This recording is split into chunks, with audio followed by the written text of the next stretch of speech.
there, it's Kevin with RogueDeckBuilder.com, or this week's episode of the Market Monday.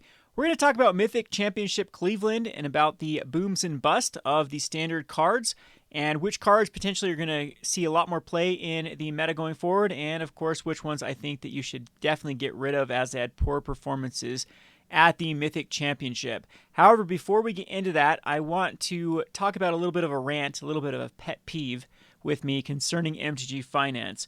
Now, I was guilty of this too in my early days of just completely ignoring Commander, thinking it's not relevant in the scope of MTG Finances. But in my opinion, Commander is now the bread and butter of MTG Finance. It's the safest and the easiest format to scrape the data and really predict what cards are going to go up, because there aren't these big swings in metas and these big popularity shifts. Yes, of course, if a new card is printed that pairs well with a Commander card, things will spike up. But that effect of a card becoming obsolete is a lot harder to happen in Commander. So for that reason, it really has become my bread and butter. So I always look at these top 10 lists over at TCGPlayer.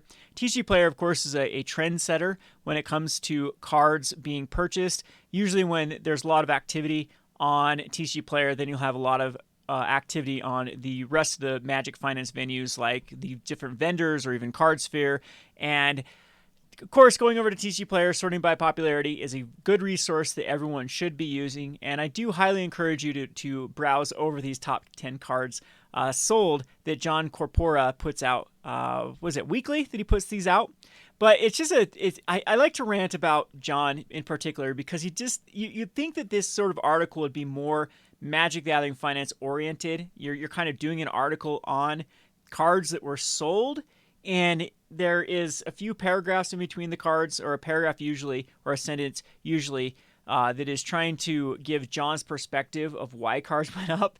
And these articles make me facepalm more than anything. And there is a good facepalm this week on this article. So you go down, just let me show you exactly what John does here. It goes Kaya. Okay, Kaya talks about Kaya. Shoots down Terramanders, good against that matchup, shows a deck list that it goes good in, and gives a little bit of perspective of why he thinks that this card was sold. Then goes on to Essence Capture, of course, Wilderness Reclamation, a lot of does here with the various decks that they're running in. Some outliers here like Sphinx of Insight tries to give perspective on why this could be being purchased. Same thing with Growth Spiral, at least talks about how it's good in Reclamation decks and gives a list. And then we get on to this gem, Smothering Tithe. Hard to see Smothering Tithe being relevant outside of Commander. Let's keep moving. So this is kind of my complaint about a lot of people in the MTG Finance community, and why I think even myself has got a lot of criticism, because I do tend to focus on Commander, is the sentiment. It's just a Commander card. Let's keep moving. Well, Smothering Tithe is an extremely popular Commander card. If you look at something like Anointed Procession that was out of Amonkhet, you are seeing a very, very clear trend with Smothering Tithe. I think that these two cards are since they're even in the same color, and they probably have about the same amount of dominance. I'll have to do some research and see how many copies the Anointed Procession saw out the gates after the first month of it being released in Amonkhet versus how many copies Smothering Tithe is. And you can kind of go with a little projection of where you think this card is going to end up in 6 months, in 12 months, and whatever reason, and then you can paint a bigger picture of why this card is being picked up, and why it's A, probably being speculated on, and B, probably seeing a lot of purchases because it is that popular in Commander. And in my opinion, these sort of things need a little more than one sentence of, oh, meh, Commander card, move on. And so going down the list too, it even gets juicier. We have, of course, those two cards, probably the Terramander and the Skewer, very, very hot cards right now in Standard. And then we get on to Persistent Petitioners, where a little bit blames like speculators trying to get in on low on this card because they think this card will be worth something like the Shadowborn Apostle or the Relentless Rat was at one point. And in my opinion, this card probably will be. But I don't think that this has more to do with speculators at this point. I really think this is legitimate people building Persistent Petitioner Commander decks, and that is where the demand is really, really starting to outstretch the supply. Usually speculators like myself or other people don't like to touch these type of cards right out the gates because there's a lot more supply that's going to be injected in the system. And this is a good sign, seeing that this is the number 2 card, meaning that it might be time to start dipping into persistent petitioners because of just how many cards are being sold for legitimate decks. And so again, this is a Commander Matters cards, a commander deck that is going to be a persistent petitioners. One of the beloved blue mechanics is mill, and a very, very popular theme in Commander. There are going to be at least one out of every play group that is going to build a persistent petitioner. So this is going to outstretch the supply very, very quickly once the print of these stops being circulated. So that means after Ravnica Allegiance drafts quit happening, there is going to be a very, very big rise and a consistent rise in this card, in my opinion. Now, Rat Colony, not so much. We did see Rat Colony come out selling strong, and it has actually gone much down since then. But I think that Rat Colony also has the problem of being in the set with Teferi. Dominaria has crushed the price on most cards in the set because it is contained a $50 Mythic, and even well after its draft season, it was continued to be purchased by people just chasing for Teferis. And so I don't think you can really compare apples and oranges or apples to apples with this one, as Rat Colony, Common, and Dominaria is definitely not the same as something out of Ravnica Allegiance, which is still an unknown how well this set is going to be received a year later when other newer, shinier sets are out. So anyway, without it out of the way, this is my biggest pet peeve of the article. Guardian Project has buried me a fair amount of times in limited play, no clue how it plays and constructed, but it could be crux for a cool singleton deck, I suppose. Works with Prime Speaker Vanifer at the very least. Guardian Project. So, again, one last time, it's so easy to see why this card is going up in value. It takes 2 seconds to come over here and type in EDH Rec, Ravnica Allegiance. What? The 4th most played card and the first bulk rare? These are the perfect cards. If you saw one of my videos that I did for my Rogue Market channel, these are the type of cards I love to spec into because they are kind of out of sight, out of mind at the moment, because supply hasn't done a job of really stretching, or the demand hasn't really been able to outstretch the supply at a rate where a lot of vendors are really focused on, you sell a couple copies here and there, it doesn't really make that big of an impact. Even it looks like Card Kingdom hasn't upped their price, which surprises me because this seems to be a company that is on top of Commander cards out the gates. They are really usually have like a Commander card that they know is going to sell well in the long term. Go for like at least 50 cents or more than the actual market price. And it looks like Card Kingdom is actually cheaper right now than the TCG mid, which is, again, that's usually an outlier here for how Card Kingdom does its business model, because I think Card Kingdom was actually it wins the award of being the smartest vendor, as it really was the first company to hyper focus on the casual and the Commander players and sponsor more of the casual content creators and whatnot to influence the sales of and really speculate into those particular cards and whatnot. So that's kind of baffling for me why this card is so low. However, it would have taken that amount of search to see exactly why this is the number 1 sold card. It is that big of a demand right now on EDH. If we actually look at the top commanders, we might actually get a big picture too if this ended up going, actually a better way to do this is just to click on Guardian Project and it will show you what commanders it goes into. So if it's getting a hit Marin, then this is a huge knockout of the park. So let's see if it's going in Marin. Looks like a Zuri, which is still a pretty good one. But Nikya, there you go. It's in Nikya the old ways. It's in Azuri, it's in Kumena, it's in Zagana, which are all relatively new commanders. And it doesn't look like it is in Marin. That surprises me. Animar, it goes in, and there are many other popular cards. But the big thing here is there isn't a deck that this is going the majority in. So this is a card that I particularly like in Commander because it has such a spread of commanders that is played in. So I think this is taking up 1/5 or 1/6 of the decks that has been put in, but Nikya is quickly being one of the more popular commanders from the latest sets here. It's number 2 in Ravnica Allegiance, and if we actually go and compare it with Guilds of Ravnica, it probably is going to be more popular than Niv Mizzet in the long term, in my opinion, just because there's so many commanders that do a similar thing. However, anyway, that's not really the focus of this particular episode. I just thought I'd, call it out here about how people really should be focused on, especially when a new set is released, on particularly this, because this is the most important time to get in on these cards early before they're $2 down the road, $3 down the road. So I guess usually when I give my picks for the week, I do that over at my Rogue Market channel. This one's going to be highly up there of Guardian Project as a very, very juicy spec, because we have the decks to legitimize this, as far as these are going to be outstretched over time.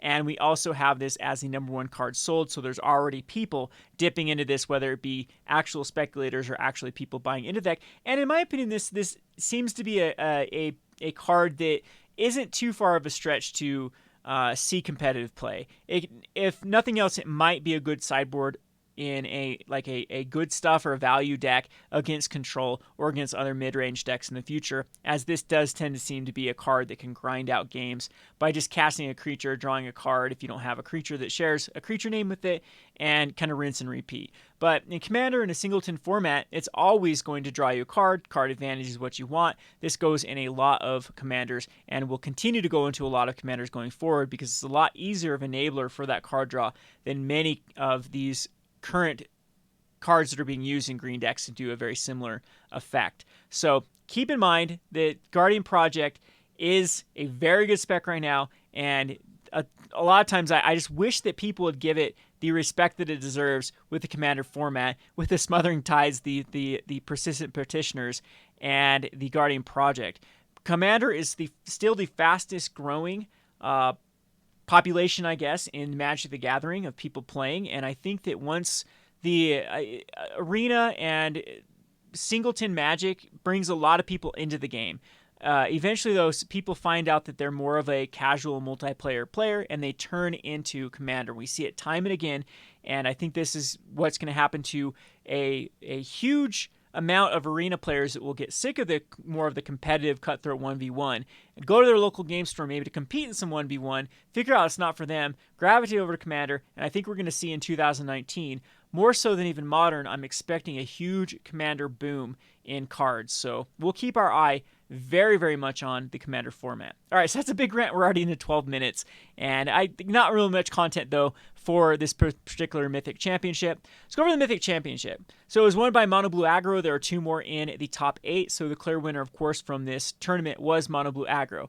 So these Mythic Championships / Pro Tours are not quite what they used to be. Pro Tours used to happen on, week 3 or week 2? Can't remember when it was, but it was fairly fresh. And so after a Pro Tour, you would see some huge price spikes in cards.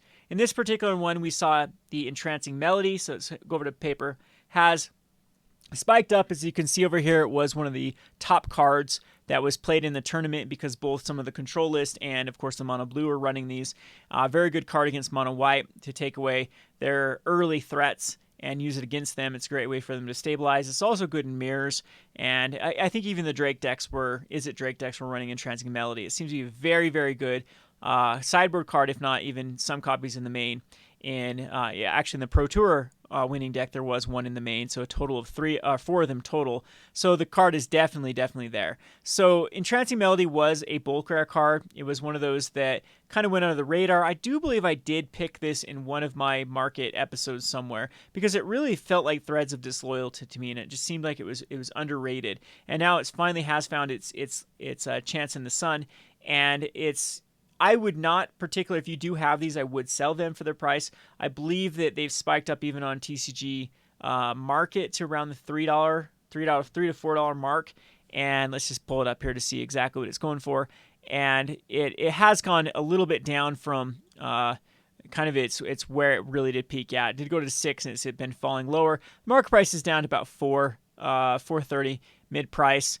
Card Kingdom seems to have plenty still in stock, but they're paying $1.50 for them. So that's good news about the Entrancing Melody. However, we'll be talking about why I think you should probably get rid of all standard cards, not called Guilds of Ravnica Forward, in the upcoming weeks, as there isn't a lot of time for any of these to accrue value before we have the potential or the inevitable race to the bottom that we see every year.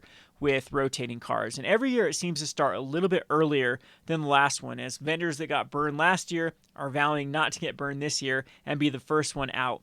And we'll look at that too. I'm going to look at some trends from last year and see exactly historically what happens at this time period in Magic the Gathering. It's another thing that's set in stone. We know when rotation is, we know how many sets come out before rotation, and we have historical data of what happened during those time periods to rotating cards, and we'll look at that in a second. So let's just go down some other things with the Mythic Championship. There was some interesting things like a Jace Cunning Castaway. I don't think there was a lot of good screen time with the card. I don't know how well it performed. To be honest, I wasn't really glued as much to this Mythic Championship as I usually am with Pro Tours. Going back to the market used to be so affected when it was only a couple weeks old rather than months old of a new format. So if we look at some of the other winners, we have both the Siren Stormtamer, the Tempest Djinn, the Merfolk Trickster. These are all rotating cards. The Chart a Course that have gone up. This is due to the fact that many decks run Chart a Course. And we have the Curious Obsession that are all starting to trend upwards. I think that you should wait a couple days and then blanketly sell everything from this deck, because I don't think it can go up much more than it has right now. I get that it's a budget deck. There have been some concerns that this could be a challenger deck. I personally do not think that this is going to be a challenger deck, because when the time that the challenger decks were created, this was an ultra budget deck. I think there was only about $40, $50 of actual value in this deck. You got to think this is when the Tempest Djinn was the most expensive card by far in the deck. And this is kind of I think it was Siren Stormtamer and Tempest, and everything else in this deck was very, very low, including the Merfolk Tricksters. Terramander, of course, didn't exist at this point. Curious Obsession wasn't expensive. All these cards were ultra budget, and there just wasn't enough money that they could actually throw in this deck to justify it being a challenger deck. I mean, look at even the Second Sun Control that had the lowest amount of value in it. It sold a lot worse, and it was only by like $5 less than the next one, but it sold a lot worse than its the counterparts that had the Chandras and the Hazarets and the power level of the vehicles and whatnot. So I have a hard time thinking this is going to be a challenger deck. So it could go up because of that, and it is starting to be able to dominate the format a little bit, but the deck is by far not unbeatable. We do seem to be having a bit of a self-regulated meta in Standard. When anything like Mono Blue gets big, then you can have other decks that prey on Mono Blue, like Mono Red's pretty good. Mono Green is actually pretty good against Mono Blue if you build it correctly. With you're starting to see a lot more of the Crawl Harpooners, or just a lot of creatures that can go a lot bigger, quicker. And it puts Mono Blue in kind of a weird situation where they have to pack more of like the Essence Scatter / Essence Capture type route, and then it leaves them open to having a huge hole for like the various control decks. Same thing can be said about Esper Control. With Burn having such a horrible showing at the Pro Tour, you might see people packing less life gain or less ways to deal with it, and then that could slip under the radar. So we do have a good self-regulating meta, which is actually good for card sales, because nothing stays on top for too long. As we saw with last Standard, nothing is worse for prices than a stagnant format. You would think that a stagnant format would lead to the Tier 1 deck selling through the roof, but it actually doesn't have that sort of effect. It just makes like people less likely to be purchasing cards in general, and it's just overall bad, kind of a bearish market for Standard at that point. So anyway, that's kind of my ruling on Mono Blue. I think that everything here is pretty much rotation. If we have Terramander sticking, it's already at a price that's absolutely, I think you should sell Terramanders if you have them right now at what are they going almost for $4, $3.54, $3. It looks like Terramander. I do believe this was in the guild kits, and I do believe these are guild kits aren't that long in the scope of things. And if you look at Guild's Ravnica guild kits, I think most of them are still trending downwards because they're still being purchased and still being added to the pool. And we still have a lot of, a good while at least, of this set being drafted, and the price should come down for Terramander. I see it's being played in Legacy, Modern. I get it. I still don't think an uncommon in this day and age can really hit those levels for long terms above the $2 mark. All right, so dive downs are weird too. They're over $1 on TCGPlayer. We have all these cards that have real world value. Again, you should get into the hype of people building this deck because the supply is quite high for most of these cards, and there isn't a lot of time for these to accrue any more value than they already have. What I'm trying to say is I don't think the popularity of this deck is going to go much higher than it already is. And I mean, one of the reasons was because it was such a budget deck. It had a good popularity. Let's move on to Esper Control. Esper Control is full of other cards. A lot of cards are rotating again, kind of the nuts and bolts of the deck of Teferi and Karn. Both of those are rotation cards. I don't have a lot of faith in Teferi holding its value post-rotation. We've seen cards, I know that it sees a lot more play than cards I'm going to mention here, but we saw like Chandra have this sort of effect where when it saw Modern play, that a bunch of people bought into Chandra thinking that it would hold value for Modern for long term. Teferi's not in a set called Eldritch Moon like Liliana is, so I think that those mythics out of Eldritch Moon have a higher chance of being able to hold their value long term because of Modern, whereas something like Teferi, even though it could continue to see a good amount of play in Modern, can't hold a price tag that represents both Standard and Modern. We need a lot more going for Magic. Now, again, take everything with a grain of salt here with my finance, because we're talking in a world where Magic has the popularity of today. Arena could change that. I talked about PewDiePie in another video, bringing a ton of people to Magic and other venues that have brought a ton of eyes on Magic. All of my advice for what I'm talking about here can be thrown out the window if we see a double up in the player base. If we see that, Magic across the board, no matter what, will go up. And Modern cards, even recently rotated Modern cards, will go up. So if you think that that's going to be the market going forward, yeah, then act accordingly. But as the trends of last year's few years, like 2-3 years, of what Standard happens after they rotate, even if they do see Modern play, we see cards like Nahiri, we see cards like Chandra that might see big portions of the meta utilizing their cards. Like at one point, Chandra was pretty much there was a red-white deck that was popular at the time and a Jund deck that was using Chandras in multiples, and that didn't last. There's other shinier toys than Modern. The Modern meta switches, and those type of cards get kind of knocked out. A control deck, I still think that Teferi is pretty much solidified its slot, but Jace is starting to take back over in Modern. It used to be like Jace was the more played card, Teferi was a one of. Then it was Teferi was the more played card, and Jace was a one of. And now it looks like Jace is seeing a bit more of the share than Teferi has in the past. So keep your eye on that. It hasn't 100% solidified its slot as the dominant card, the dominant planeswalker that has to be used for those Jeskai lists. So anyway, that's kind of my analysis for Teferi. I don't like the price point of Teferi. I think it has to trend down. And to be honest, Teferi is quite concerning to be a challenger deck reprint. We saw it with Chandra. And the same can be said about Chandra. If you're thinking there's no way they'll do Teferi because of his price point, well, probably when they did the decks for challenger decks, Chandra was thought to have a lot of impact going forward in Modern. It could have been their card that they could look for to print in Masters decks down the road, but they decided to sell the challenger decks, and they did that by showcasing Chandra. So this year we could see the same thing. We could say, okay, we need to headline our challenger decks with a very iconic, popular, competitive planeswalker. Teferi is the only one that can really fit that bill. You can make the argument for Vivian. I just don't see it. I actually think that Vivian, I personally actually think that Vivian will get printed, and they will not print Teferi, but I mean, it could go either way. And for that reason, it's just too much risk to hold on to Teferi because of the challenger decks. There are absolutely no way, no how that Teferi can hold long-term value if it is put in the challenger decks. Challenger decks cards are still going down to this age. There's still a ton of stock of challenger decks, and I don't think that Wizards is going to be any different this time around. They're going to print them to demand and then print them again. So yeah, Teferi is not a card I want to be caught holding value chunks of money into. All right, so we go on to some of these other cards. Absorb still seems kind of interesting to me, as it's one of the more played cards out of Ravnica Allegiance, yet still has a fairly low price tag compared to play. We've seen some of these multicolor cards like Find Finality. That was a spec that completely fell flat that I put a more than a bit of money into because of seeing play as 4-ofs in a deck. I thought number one deck would be enough. I think the Esper Control will be the number one deck going forward because if you actually go look at by the numbers, this one did tend to perform the best. Almost won the entire tournament, and it performed the best across the field. And it's very versatile. It has a good toolbox that you can tune for whatever meta. It just doesn't get shut down due to a bad meta. This can be tuned either way.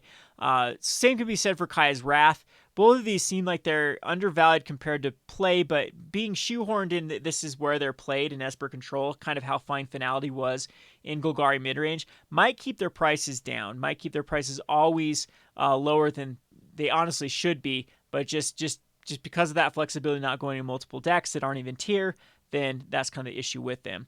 Vraska's Contempt is a card you should get out of. It is not only not seeing much play outside of Standard. It does see, a fair amount of play in Commander, but nothing too special that I even call it a spec for Commander.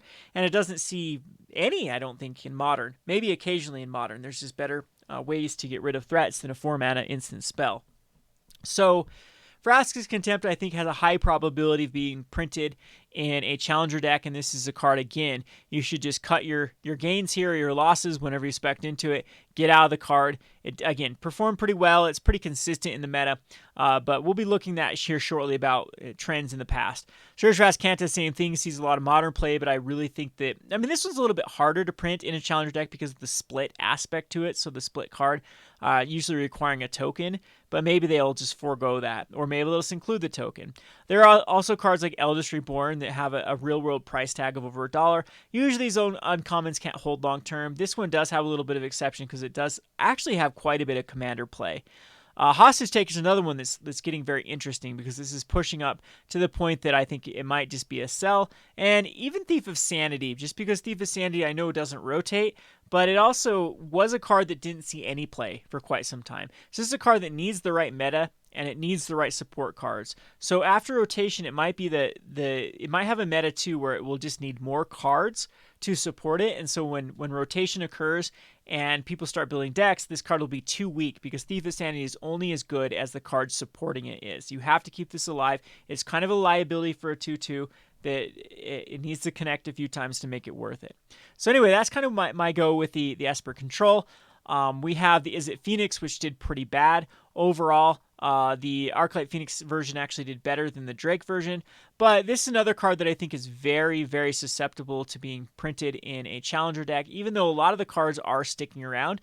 But these are the type of cards that Wizards has had no problem printing, are the uncommon. So if they can find a deck that has a lot of value in it from rotating cards, that I think this is not this particular version, the other Drake version, and they can throw in some other ones. I don't know. There's a lot of cards though. This actually seems like the deck that has the most non-rotating cards. So maybe it isn't susceptible to challenger decks. I'm gonna forego really analyzing this because it really is a lot of Guilds of Ravnica cards. This might have some pretty good specs because it's proven itself. This will probably be one of the strongest decks post-rotation too, after cards rotate, because it still has everything going for it. Ops do rotate though, don't they? There hasn't been an op printed since Dominaria, but there are probably some cards. There's shimmers. There's a lot of things that can actually get the job done. And of course, it's shown we don't have to go the Phoenix route. The Drake route works pretty well. Still have Nimbuzette. These cards aren't going anywhere. I think if you want to sink money into anything that's safe long term, this is probably your best idea, is things from the Phoenix or the Drake deck, because it's probably not going to go anywhere. Another deck that's going to rotate basically everything is Azorius aggro. You have things like Venerate Loxodon that stick around, and you have the shell like Tithe Taker, and you have some of the other cards that are fairly acceptable in these slots from Guilds of Ravnica forward. And you got to assume too that we're going to get cards that are printed for this archetype. So Venerate Loxodon might be a card that you can stick with. It's very, very low at this time. It's under $1 a piece. Tithe Taker sees a little bit bloated to me. In my opinion, I get it does see various play throughout other formats, but if you take a look at other cards in that, if like even Benlish Marshall, I think Benlish Marshall overall has probably seen more than Tithe Taker throughout its when it first came out the gates. I don't know, I could be wrong with that, but this is a card that Tithe Taker I think is just going to continue to go down in value, even though it does see plays of 4 of in one of the main decks. Just look at Venerated Loxodon, for example. I think this is a lot more versatile than Tithe Taker in most decks. We have some of these cards that might start trending up a little bit. Again, this deck didn't do that well overall in the scope of things. It was just an average of average decks. It's a good meta choice, though. People like it versus Control. It seems to be the go-to deck versus Esper because it's got a lot of game with the blue version, with timing counter spells properly and being able just to out-aggro their opponent before they stabilize. So some of these cards could have another last hurrah. The buy list spreads are pretty terrible on all of these cards.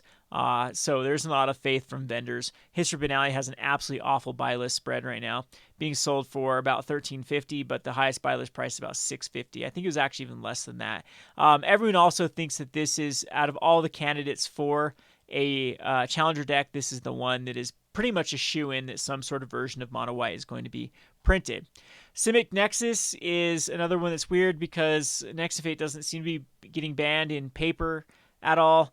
But I don't know. I don't know about this one. There isn't a lot of other investable targets or cards I think you should absolutely sell at this point. Next to Fate, I do just because of rotation, and this is starting to lose a little bit of its dominance of what we saw a few weeks ago. Hydrocrasis remains strong. This is a card that could hold its value because it's so versatile, and it probably isn't going anywhere. In fact, the more sets that come out, the better this card gets. And the less sets that are out, how dominant this card is comparatively to the slots that can go into it, because it's kind of the perfect storm right now in Standard. But there are cards like Nezahal, Primal Tide, I think it's time to get out of. Some of these other cards seem a little bit bloated too from Ravnica Legions and whatnot. Another mono blue, and we also had the mono red with Splashing Cindervines that made it, that squeaked in. This is another one that I think there's a lot of cards that are, this deck in particular is a potential deck of at least a version of this deck without, of course, the new cards of light up the stage. And the this one actually isn't running the skewer in this particular list. But there's some cards like, I don't know how they'd make this challenger deck, because I don't know if there's enough money in the cards that are rotating. I mean, Goblin Chain Whirl you got, and Get Your Lava Run and Fanatical Firebrand. So if this one is a candidate for challenger decks, it's going to be tough to get to that point. I actually think it might be a treasure map version, because there was a version at the time period that used the Rekindling Phoenix and treasure maps, and maybe even like Karn type thing in this mono red aggro. And I think that's the route they're going to go. So like investable targets for this, light up the stage still might go up. If this is a challenger deck that of course is not going to have Ravnica Legions cards in it, there could be some potential cards that go up. Experimental Frenzy is one of them. Light up the stage, skewer the critics, of people upgrading their challenger decks into a more competitive list. So yeah, there's some. I guess that was just a. Well, that was just a. No, that was 8th place, and there's a few representations of other decks that we had here, where like a Sulti midrange did pretty well overall. A lot of these cards do rotate, and this deck does not survive rotation because it is using like the Merfolk Branchwalker, Explorer, Wildgrowth Walker as its engine. Same thing with Simic Mirthbulk. Everything in this deck, entire deck rotates. I don't think you should put any sort of money into these type of cards like Kumenas and whatnot, as they don't have any time to go up. All right, so last but not least, this has kind of been quite rambly. Let's just look at historically what has happened at this time period in Magic the Gathering. And so if you look over here, the best thing is just look to the date last year. We are almost March here. We're the 20, we're somewhere in whatever day it is, in late February. So our devastation, for example, got up from 135 to 142 for total set value. This isn't even box EV, so it could be skewed if just a Mythic were to have a huge price increase in this time period. If we look over to Amonkhet, we see a very similar thing here. It had a total set price of around the 185s, and after Dominaria, it hit a high of 206. So it's showing there is a little bit room for growth when the next set comes out. So next set can cause some of these older sets to go up in value. We see the exact same thing with Aether Revolt. Around this time period is 135, and it got up to 152. So there's an argument for holding on to standard cards, and I'm going to try to dissuade you out of that argument here in a second. Kaladesh, though, is the exception to this, because the opposite of this, because this is what happened around March, is it was up to 175, and it never hit that high before. It just continued to have a free fall from that time period. And if we actually look over at specific cards, let's take the Scarab God. This is a very, very dominant card at this time last year, and it was it peaked out in about this time period. It didn't go up more around Dominaria or any of the subsequent sets, but this card still was dominant. This was a very dominant card throughout its, Temur Energy, and then when it still found play in other outlets after Temur Energy got banned, this card just continued to go down, down, down, down, regardless of still having quite a bit of play in the standard season after that. So we look over here at cards like Ronus, though. So this is what can happen, though. It started to trend down for a while, and then a set came out where it found, and then Domineering had a lot of synergy with it and spiked it up. So you got to make a choice right now with the standard cards, and I am in scenario A. Scenario A is you feel that, you know, there's not a lot to gain here. I mean, this isn't anything to get excited about from going up for 135 to 140. So a very, very small percentage point on average for all these sets. So you could have a knock out of the park summer or spring set like Dominaria that just has a lot of people buying into standard, a lot of people playing standard, and you have a lot of the card prices go up in response. The window, though, to where this goes back down to pre-price is quite small. The next set that comes out, the summer set, doesn't have any sort of impact on these cards. Maybe very, very few, but overall, the average value of cards just plummet. Very, very similar here. Look here, this one did go up in Dominaria, then plummeted. So I wouldn't fault you that if you did wait right until April before, so what is this, May, to sell off all the standard cards? That should be the time period. But again, vendors usually are trying to get above the curve. So you might see vendors actually selling off a lot quicker this time around. And I think that's kind of where I'm leaning towards. But we also do have kind of this situation scenario C that Arena really starts translating to paper cards. And with this next set, we just have a huge turnout at local game stores for paper, or just the paper scene has a huge turnout from Arena players. And across the board, we're going to see standard prices go through the roof. Now, compact this the fact that Challenger decks are actually going to add a ton of reprints. This is actually quite substantial what Challenger decks bring to the table, and which cards are safe from Challenger decks printings and which cards are not. At this point, it's pretty much a crapshoot. There are very, very many cards that could surprise us that are included in Challenger decks.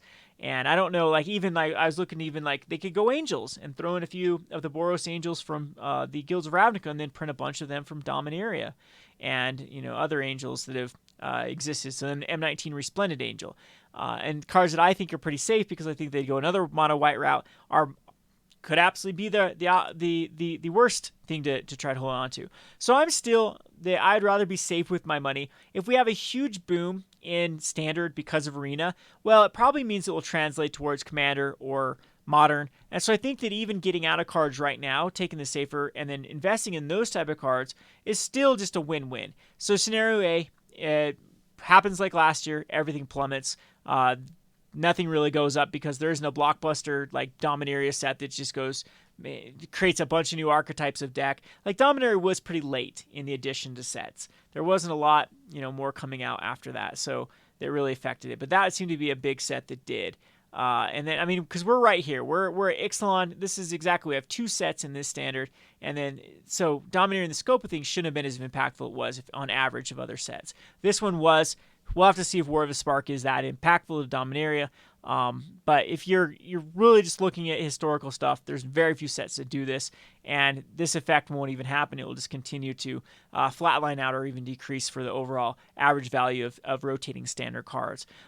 Scenario B is, it does take off, but also whatever you put your money into also takes off. So you divert all your funds from standard cards into Modern or into Commander, and those also residually go up because of the influx of players into Magic, and they continue to go up. They don't then go up and then go right back down because of rotation. So you don't have to worry about this rat race of getting out of rotating cards. And so that, again, I think both scenarios are really in favor of this is the time point right after this Pro Tour. There's not going to be a lot more growth in Standard. Just cut your gains, your losses, whatever, and start going into the known safer things into the summer where Commander starts to do really well at the end of summer, of course, with new Commander sets coming out.